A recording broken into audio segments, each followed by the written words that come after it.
দেখো বন্ধুরা, এখানে একটা মিসিং নাম্বার দিছে 18, 180 আর 14।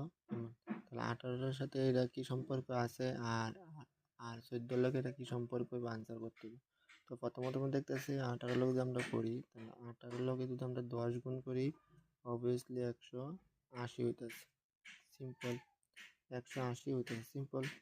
তো এখন যদি এই 14-টা যদি আমরা 10 দিয়ে গুণ দিই, তাহলে মাল্টিপ্লাই করি, তাহলে 140 হইতেছে।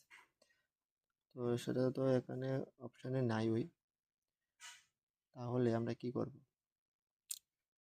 করতে গেলে আরেকটা প্রসেস আছে, আমরা করি। 18 আছে, তো 18-এর সাথে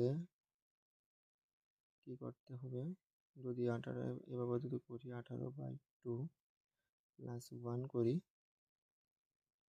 অর্থাৎ 1 যদি আমরা যোগ করি, এটা এভাবে যাইব। তো যদি আমরা করিও 18 আর 9 প্লাস 1, তাহলে 18 ইন্টু 10 ইকুয়াল টু 180। সিম্পল।